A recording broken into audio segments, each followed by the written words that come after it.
안녕하십니까. 걱정거리가 많은 요즘인지라 이런 의례적인 인사말조차 예전과는 다르게 다가오는 것 같습니다.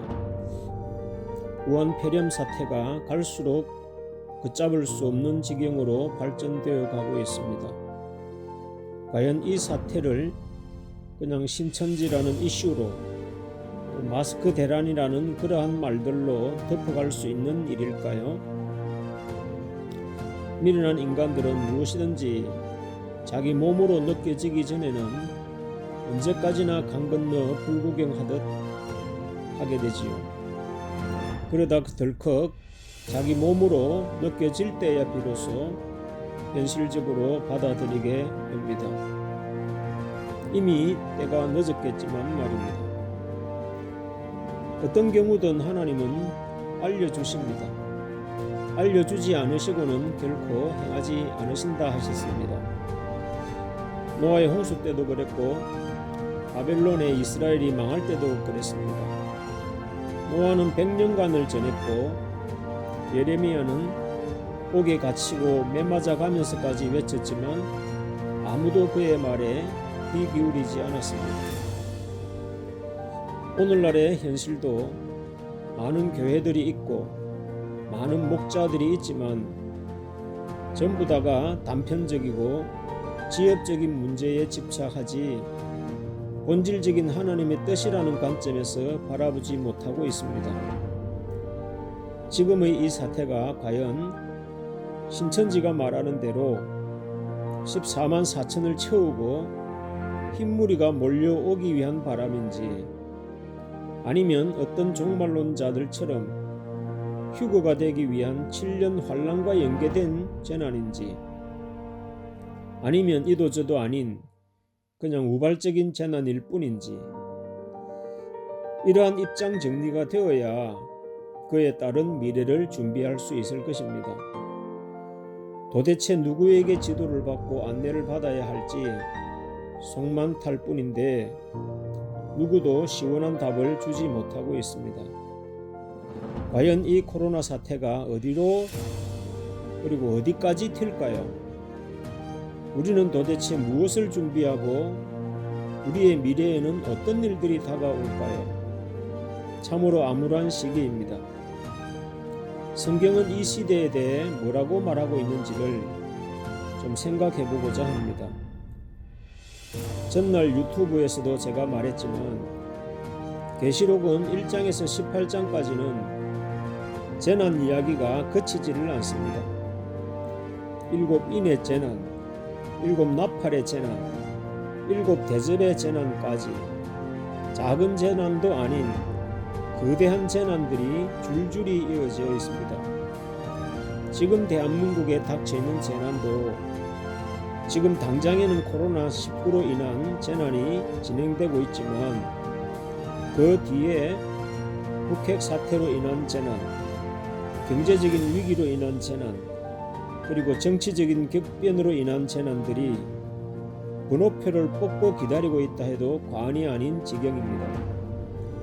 이런 심각성을 생각하는 사람도 있고 그렇지 않은 사람도 있습니다. 평안하다 안전하다 하며 설마 하면서 위태위태하게 하루하루를 지나가고 있습니다. 어떤 방향 제시를 한다 해도 각자의 신앙적인 견해 차이, 이념적인 견해 차이, 빈부의 차이, 지연과 학연의 차이 등등에 따른 견해 차이로 너무나 다양한 입장 차이들 때문에 어떤 소리도 집중해서 순수하게 들을 수 없는 지금입니다. 이렇게 말하면 수구 꼴통이라 그러고 저렇게 말하면 주사파라 그러고 또 다르게 말하면 개독교 외골수라 그러고 그러면서 사방에서 물고 뜯고 공격을 합니다.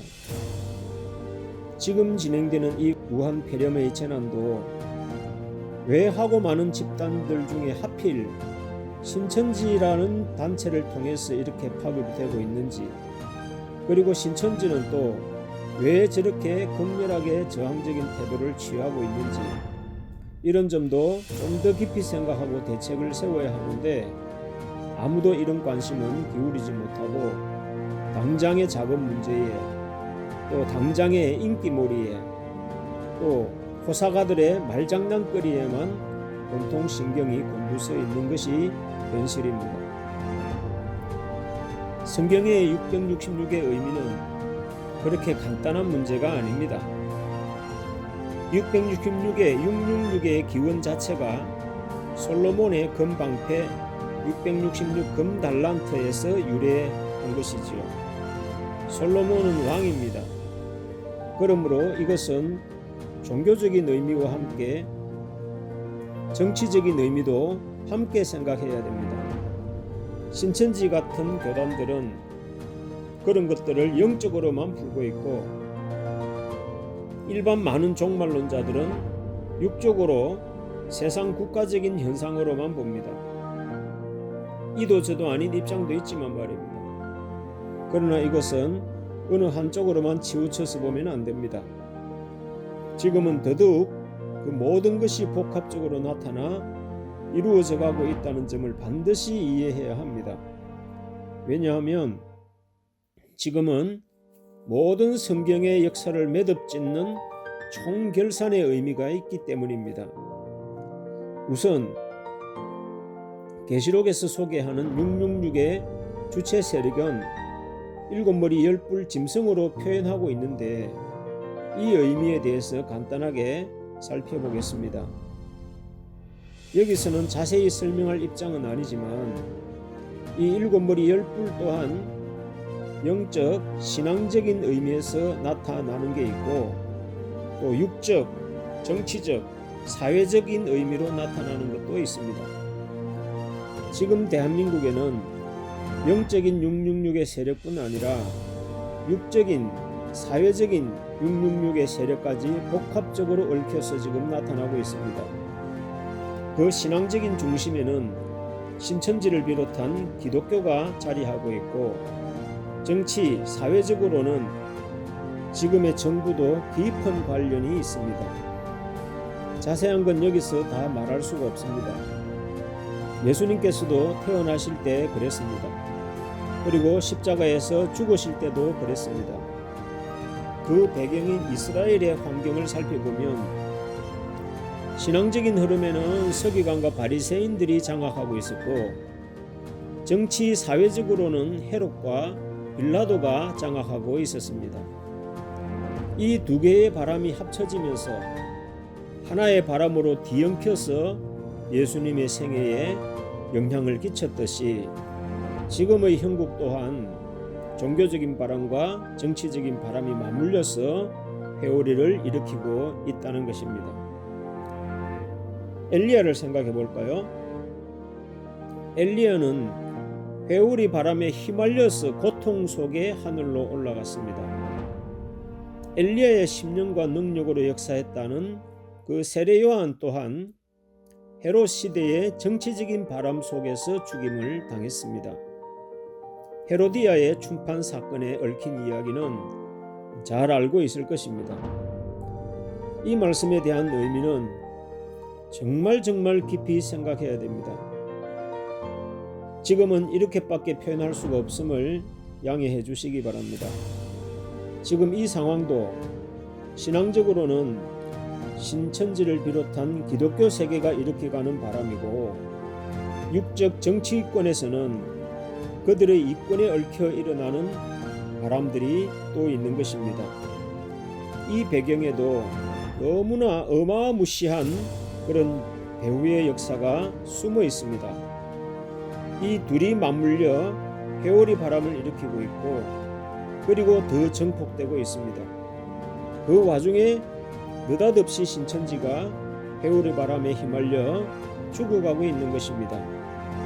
이런 말씀에 대해서는 이해관계가 다른 사람들이 복합적으로 얽혀져 있기 때문에 더 깊은 이야기는 다음으로 미루도록 하겠습니다. 결론적으로 이 음성을 듣는 분들은 결코 이 바람이 쉽게 지나갈 거란 아니란 생각은 하지 마시고 만일을 대비한 비상식량이나 비상용품도 준비하시라고 권하고 싶습니다. 중국의 우한에서처럼 힘들어질 수도 있기 때문입니다. 제 앞선 영상에서는 이 모든 사태의 결과는 해피엔딩일 거라 말씀을 드렸습니다. 해피엔딩의 결과는 오겠지만 그 과정은 생각보다 고통스러울 수 있기 때문에 마음을 단단히 하고 이 바람을 잘 통과하시기를 바랍니다. 신천지는 올해로 두 증인의 사역 40년 차라고 말씀을 드렸습니다. 이만희가 죽는다 한들 신천지의 백성들이 다 사라질 것도 아닙니다.